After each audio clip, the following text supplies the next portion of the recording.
तसव्वुर करें, सिर्फ 40,000 मुसलमान सामने 2 लाख रूमी फौज, हर तरफ से घेरे हुए, पीछे वापसी का कोई रास्ता नहीं।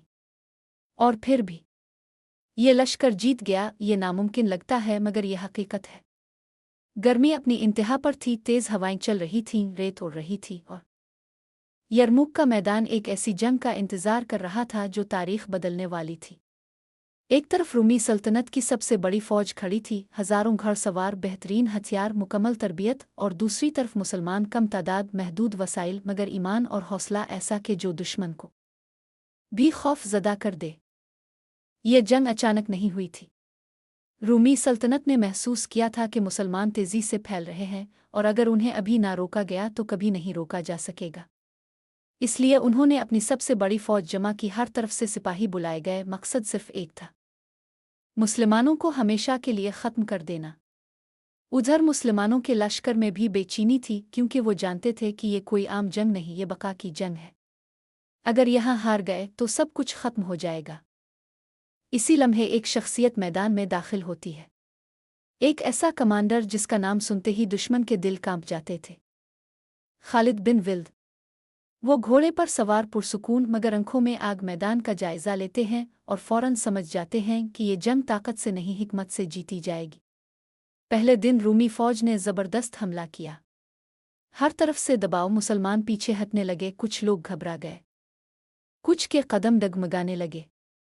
मगर इसी वक्त पीछे से एक खामोशी और हौसले की आवाज़ आई और मुसलमान रुक गए, मुड़कर लड़ाई दोबारा शुरू की। दूसरे दिन खालिद बिन विल्द ने हिकमत अमली बदली। उन्होंने फौज को छोटे छोटे हिस्सों में तकसीम किया और हर हिस्से को अलग अलग जिम्मेदारी दी। अब जंग एक क्याटिक लड़ाई नहीं रही थी, बल्कि एक प्लान बन चुकी थी। तीसरे दिन रूमियों ने पूरी ताकत लगा दी। जमीन कांप रही थी, तलवारों की आवाज़ें, चीखें, खून, हर तरफ मौत। एक लम्हा ऐसा आया जब लगा कि शायद मुसलमान हार जाएंगे, मगर खालिद ने एक नया कदम उठाया। उन्होंने घड़सवारों को एक तरफ जमा किया और अचानक दुश्मन के पीछे से हमला कर दिया। ये अनएक्सपेक्टेड था, रूमी फौज हल गई। चौथा दिन, गर्मी, प्यास, थकन, मगर जंग जारी थी। एक सिपाही जख्मी होकर गिरा, पानी मांगा, दूसरा जख्मी भी पानी मांग रहा था। पहले ने कहा, पहले इसे दे दो, और जब पानी दूसरे के पास पहुंचा इसने कहा, नहीं, पहले तीसरे को, और जब तक पानी वापस आया तीनों शहीद हो चुके थे। ये थी वो रूह जो इस लश्कर में थी। पांचवां दिन, रूमी फौज थक चुकी थी, उनका हौसला टूटने लगा।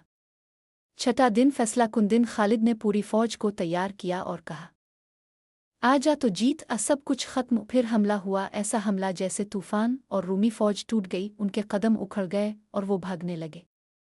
पीछे यरमुक की वादी थी, गहरी खाइयां, बहुत से सिपाही भागते हुए गिरे और वहीं खत्म हो गए। जंग खत्म हो चुकी थी। ये जीत सिर्फ एक जंग की नहीं थी, ये जीत एक सोच की थी कि जब ईमान हो तो कमजोरी भी ताकत बन जाती है। यरमुक में तलवारें नहीं जीते, यकीन जीता था।